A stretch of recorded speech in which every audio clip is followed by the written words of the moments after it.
मैंने हैरानी से कहा, आप कैसी बातें कर रहे हैं? तो बोले, सीमा मैं तुम्हें दिल से याद कर रहा हूँ। फिर उन्होंने पूछा, सचिन कहाँ है?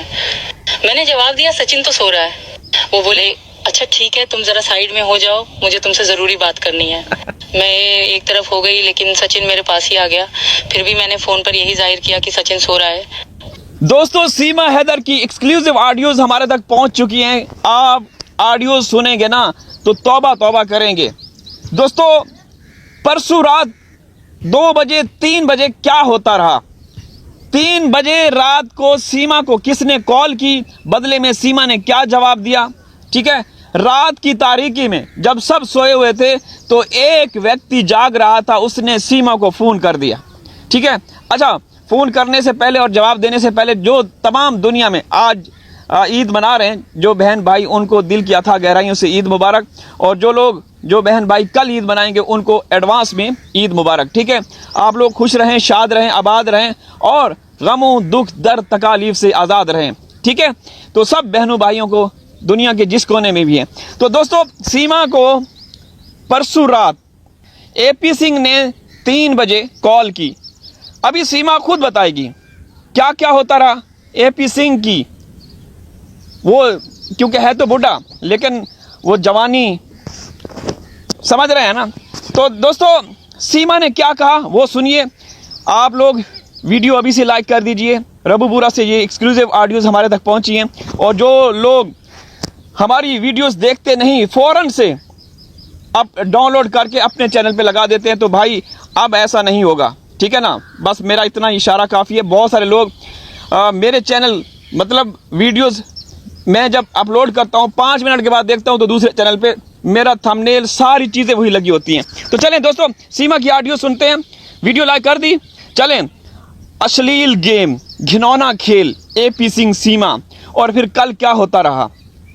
योगी के जन्मदिन पे सीमा के घर में क्या होता रहा वो सुनेंगे तो आप लोगों के रोंगटे, आप सब कुछ खड़े हो जाएंगे। ठीक है, तो दोस्तों चलें ये ऑडियो सुनते हैं। रात एपी सिंह ने मुझे कई बार कॉल किया, शायद 3 या 4 बार, लेकिन मैंने कॉल नहीं उठाई। फिर सचिन ने मुझे कहा, सीमा किसी का फोन आ रहा है।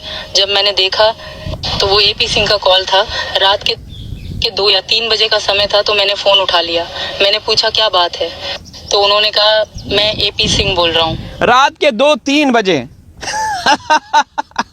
रात के 2-3 बजे बुड्ढे को जवानी चढ़ गई। और आगे क्या बोलते हैं सुनेंगे ना, तौबा तौबा करेंगे। ठीक है, ये वो चेहरा है, ये वो घिनौना चेहरा है। कुछ लोग कहते हैं ना एपी सिंह जी, उनको तो एपी सिंह के लिए तो जूते हैं। आगे सुनिए। तुम्हें बहुत मिस कर रहा हूँ, बहुत याद कर रहा हूँ। काश उस वक्त तुम्हारे पास आ गया होता। एपी सिंह उसको कह रहे थे, काश कि मैं इस वक्त आपके पास होता, मैं बहुत मिस कर रहा हूँ। ठीक है, और फिर योगी का जन्मदिन है, ये परसों रात की, परसों, कल की नहीं, परसों की बात कर रही है सीमा। आगे सुने। मैंने हैरानी से कहा, आप कैसी बातें कर रहे हैं? तो बोले, सीमा मैं तुम्हें दिल से याद कर रहा हूँ। फिर उन्होंने पूछा, सचिन कहाँ है? मैंने जवाब दिया, सचिन तो सो रहा है। वो बोले, अच्छा ठीक है, तुम जरा साइड में हो जाओ, मुझे तुमसे जरूरी बात करनी है। मैं एक तरफ हो गई, लेकिन सचिन मेरे पास ही आ गया। फिर भी मैंने फोन पर यही जाहिर किया कि सचिन सो रहा है। फिर एपी सिंह बोले, मैं तुमसे बहुत प्यार करता हूँ, तुम्हारी। सचिन को भरोसा नहीं है सीमा पे। एपी सिंह ने बोला कि भाई साइड पे आ जाओ। ठीक है, तो सचिन भी सीमा के साथ आ गया कि कोई खास बात होगी। सही है, तो भाई आगे क्या हुआ वो आप सुनेंगे। इनका खेल देखे, इनका घिनौना खेल देखे समाज के अंदर। ये सीमा देवी जिसकी मूर्तियां बनने जा रही हैं बहुत सारे शहरों में, ये घिनौना खेल खेला जा रहा है हिंदुस्तान में। आगे सुने। बहुत याद आ रही है। कल तुम्हारे घर योगी जी का जन्मदिन मनाएंगे, मैं भी आऊंगा और कुछ लोग भी आएंगे। तुम अच्छे कपड़े पहनना, खुद को अच्छे से तैयार करना, मैं तुमसे मुलाकात भी करूंगा। ठीक है? अच्छा, ये उसको बोल रहा है कि कल, यानी कि कल जो गुजर गई, ये परसों रात की जो कॉल का ये जिक्र कर रही है। तो बोल रहे हैं कि अच्छे कपड़े पहनना, तैयारी करना। तो ये कैसे बोलता है कि ये मेरी बहन है, या सीमा उसको कैसे बोलती है कि ये मेरे मुंह बोले भैया हैं। इस कमज़र्फ और कमीने को आप कभी भी बहन भाई के रिश्ते में देख सकते हैं किसी के साथ। ये तो एक शैतान है। अब जब योगी का जन्मदिन था तो सुबह सवेरे ये बंदा फिर फोन करने लगा सीमा को। ठीक है, अब सुनिए। कल यानी कि योगी का जन्मदिन था तो एपी सिंह सुबह जल्दी मुझे फोन करने लगा और बोला कि मैं सीमा तुम्हारे घर आ रहा हूँ, तुम्हारे घर पर आज बड़े शान शौकत के साथ योगी का जन्मदिन मनाएंगे। तो मैंने कहा ठीक है, लेकिन मुझे डर था कि कहीं मामला उलझ न जाए क्योंकि वो उत्तर प्रदेश के मुख्यमंत्री हैं। और सीमा को डर था कि कहीं मैं खबरों में आ जाऊंगी, मैं मना रही हूँ और खबरों में तो आ चुकी है।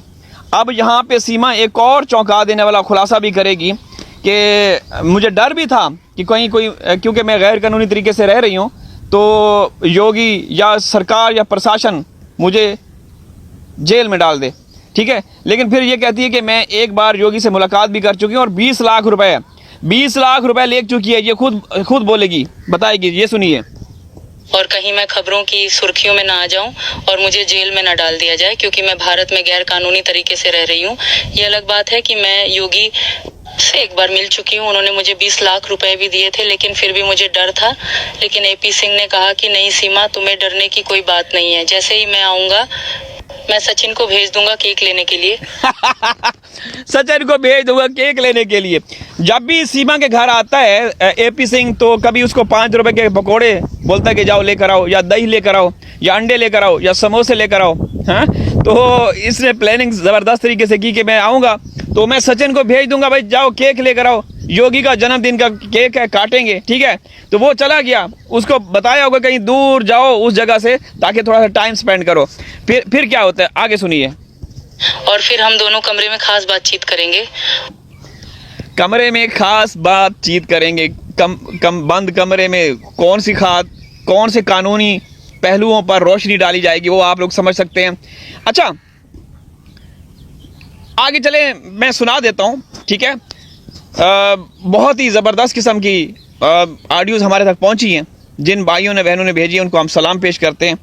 अब आगे सुने, इसके बाद फिर चर्चा करेंगे फिर क्या हुआ जब योगी का जो जन्मदिन था कल, एपी सिंह उसके घर पहुंच गया और फिर लप्पू को बोला जाओ केक लेकर आओ, और ये गंदी हरकतें करता रहा सीमा के साथ। क्या क्या नाजेबा हरकतें की, चलें ये भी देख लेते हैं, सुन लेते हैं। एपी सिंह दगड़ दल्ला बुद्धा आया, उसने मुझसे कहा कि तुम सीमा ने भी पहली मर्तबा दगड़ दल्ला बोल दिया, अपने मुंह बोले भैया को दगड़ दल्ला बोल दिया। नहीं यकीन आता, चलें ये फिर सुने। जैसे ही एपी सिंह दगड़ दल्ला बुद्धा आया, दगड़ दल्ला बुड्ढा आ गया। भाई सब देखे, जिसके लायक है, जिन अल्फाज के लायक है ना, उसको उसकी बहन भी बोल रही है। फिर सुनिए। जैसे ही एपी सिंह दगड़ दल्ला बुद्धा आया, उसने मुझसे कहा कि तुम कमरे में चली जाओ और सचिन को केक लेने भेज दिया। जब मैं कमरे में गई तो उसने मुझसे कहा तुम आज बहुत प्यारी लग रही हो। अब प्रेम, अब ठरक इसकी शुरू हो गई। पता नहीं क्या कोई देसी दवाई खा के आया है, क्या समझ नहीं आ रही। क्या ताकत की पुड़ी लेकर ये 2-3 दिन से रात को इसको फ़ोन कर रहा था और फिर सुबह पहुंच गया, उसको बोला कि कमरे में आ जाओ, कानूनी पहलुओं पे रोशनी डालनी है। आगे सुने। उसने ये भी कहा कि वो रात को मुझे फोन इसीलिए कर रहा था क्योंकि उसे मेरी याद आ रही थी। फिर उसने मुझे गले लगाना शुरू कर दिया और बदतमीजी करने लगा। ये आदमी हर जगह मेरे साथ गलत हरकतें करता रहता है, धड़कन बढ़ गई। कुछ मंत्रियों को भी साथ लाता है। उसका फार्म हाउस जो बदनाम जमाना है और अय्याशी का अड्डा कहलाता है, वहाँ मुझे रात को ले जाया जाता है। गल मुक गई, ओ मुक गई, गल मुक गई। मेरी तो धड़कन तेज हो गई। ये देखे, ये देखे, oh my God, oh my God, ये देखो बुड्ढा, ओ रोको रोको, ओ आगे सुने। वहाँ बहुत गंदा खेल खेला जाता है। वहाँ और भी औरतें होती हैं जो नाचती हैं और उनके शरीर का इस्तेमाल किया जाता है। अब मैं क्या करूँ, किससे कहूँ, मैं बहुत मजबूर हूँ। कल ईद का बड़ा दिन है, लेकिन बच्चे अपने अब्बू गुलाम हैदर को याद कर रहे हैं। उनकी तस्वीरें सीने से लगाकर बैठे हैं। काश ये ईद हम पाकिस्तान में मना सकते। कल की जो बड़ा दिन है ईद के हवाले से सीमा ने उसको भी याद किया कि कल बच्चे गुलाम हैदर को याद कर रहे हैं। ठीक है, और दूसरी तरफ आपने इस एपी सिंह की घिनौनी गंदी हरकतें देखी। ये जूते खाने के लायक है। इस धरती पे रहने का इसको कोई हक हासिल नहीं है। यकीन करें, इसका जो विनाश होगा ना दोस्तों, आप लोग देखेंगे इसका किस तरीके से ये जलील होके निपटेगा। कोई गैरतमंद, समझ रहे हैं आप, इजाज़त चाहता हूँ, हाजिर हूँ किसी और वीडियो में, तब तक अल्लाह हाफिज़। AP सिंह को सीमा ने दगड़ दल्ला बोल दिया। अल्लाह हाफिज़।